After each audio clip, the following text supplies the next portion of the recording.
Yeah, so in the description, you'll see the fourth criterium, bacteria, bacterium, criteria, criterium. Maybe it works that way. Okay, so there's number four. And some of those guys did say that they wanted to overthrow the whole thing. That was so stupid. That was really a major mistake. But the problem is that they weren't a realistic threat. Nobody realistically thought that they were going to overthrow the entire system of government. It's not a realistic threat. Come on. Come on,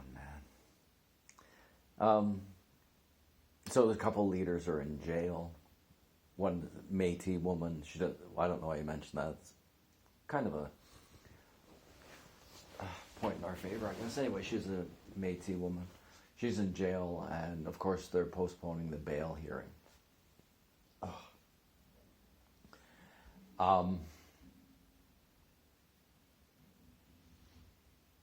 Yeah, they didn't have the right to impose that, and it's got to be a crime to do it if it's not justifiable according to the Constitution. So it's one of the worst crimes that you could commit, really, is stealing people's money. Actually stole the money. If you gave money to GoFundMe or the other one, the government stole it, right? You know that, right? Those guys, and then it cost them $1 million in court fees to get it back, probably. And the government, well, it just has government-paid lawyers. They could play that game forever. Absolutely could play that game forever. Okay, on to other news. Apparently Kamala Harris was sent to Germany, where the serious people are talking about the Ukraine situation. And she shows up, and apparently, according to, I think it was Tucker Carlson, she shows up and she's like, hey, you guys, you know, this could actually end up being like a real war, you know? Did you ever think about that? Yeah. So Germany is militarizing because of the threat posed by Russia. And Russia is threatening because it feels threatened by NATO. And who pushed NATO? As it turns out, Kamala Harris at that very meeting. So you've got a crisis that is caused by people who were pushing NATO on those Eastern European countries. And Kamala Harris just comes in and says it again. Ukraine should be brought into NATO. Just provoke Putin. Great work there, Kamala. After your great work on the southern border. There's an anger level here that's a bit difficult it would be difficult for people to understand, I think, if they hadn't had this experience. So the thing is that what's happened to us over the last 4 or 5 years is that we've been making accurate predictions. We accurately predicted that Biden and Kamala Harris would be disaster, that it negatively impacted the lives of millions of people. We predicted it. And with Kamala Harris, we predicted it upon the fact that she wasn't really experienced enough and that nobody liked her. She was put into that position because she was sort of brownish, I guess. When her, on her great-grandfather's side was a white guy who owned white slaves. That's her actual ancestry. I don't know if that makes that much difference. The point of it is that she doesn't look white. So when I first saw her, I was, okay, there's Kamala Harris, I don't know. She's got like a face like a Mack truck. But I really didn't have that much of an opinion about it. And then somewhere I got into one of the presidential candidates is a black woman. And I go, okay, I mean, if she's a good candidate, of course, right? And then I put it together that that was her. The first 5 or 6 times I saw Kamala Harris, I thought she was roughly speaking white. I didn't know. I couldn't see that she was a dark-skinned person. I didn't. I honestly didn't. Yeah, so we predicted that she'd be a disaster. She is a disaster. We predicted that the BLM would be a complete joke. The leaders of BLM, one of them just, really just spent the money on big houses for herself. Part of the money. People who needed, there are black communities that needed that money. They didn't get it from BLM, and it was contributed to them. That money went mostly to, I don't know, who would it have been? Like a group that says that they're going to help the black community, and then they just put all the money in their pocket, I guess. I mean, they must have collected a lot of money. And the attitude in the black community is, no, you didn't give us any of it. You didn't give us the money. And you caused chaos in the street. Taking the money, I don't know that I would have predicted that, but that it would seriously impact the lives of everyone, and especially black people. We fucking predicted it, okay? We predicted that. We predicted that she would cause untold amounts of suffering with her attitude on the border. We predicted that. At some point, you have to go, like, don't you think that maybe you could have listened to us? Here's the thing. I respect people who make accurate predictions, because I don't see how you can not respect somebody who makes accurate predictions. Because it's been proven, right?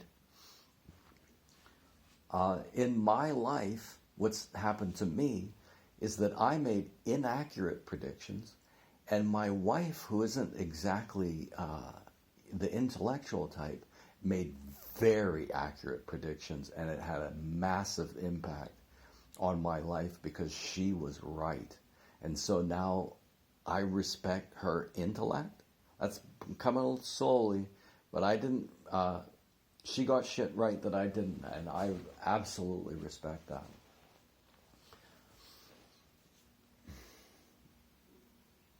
We could have, Trump would have, why wouldn't Trump predict that there would have been a war with Ukraine? Of course they're warmongers. Joe Biden and Kamala Harris and the Hillary Clintons, they're connected to weapons manufacturers. They never saw a war that they didn't like. Hillary Clinton started a new war in Libya just because Iraq went so well.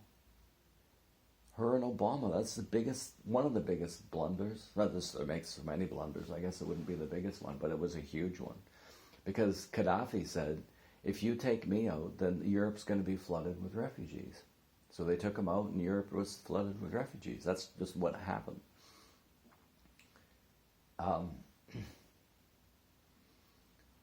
The accurate prediction. So we predicted accurately the BLM was a disaster, would be a disaster for everybody involved. We knew, and that's huge, we knew that they'd blow the border.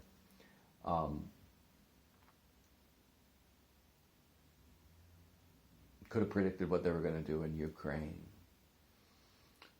We could have predicted the way that the liberal government would become more tyrannical, because it was their whole thing. And so there's a massive peaceful protest against their tyranny, and they reacted with more tyranny than we'd ever seen from a Canadian government.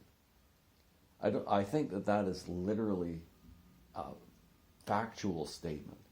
If their whole history has been one of tyranny, but the Emergency Act was the most tyrannical, least democratic, most dangerous thing that any Canadian political party has ever done. So could we have predicted this? Well, we couldn't have predicted this precisely. We certainly have predicted that they were going to become more tyrannical.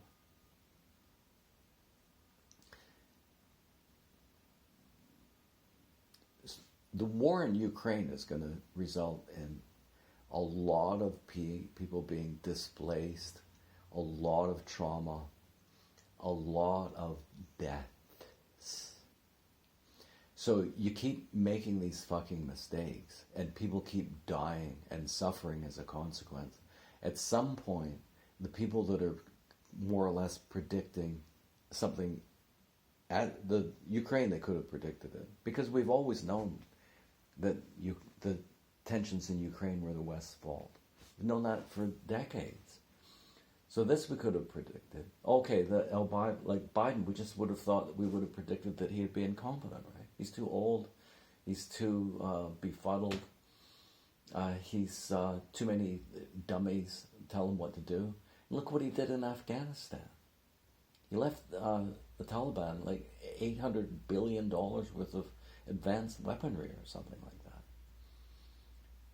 Afghanistan wouldn't have happened if Trump was there. The war with Ukraine wouldn't have happened if Trump was there. The situation on the southern border wouldn't have been as severe as it is if Trump had been reelected.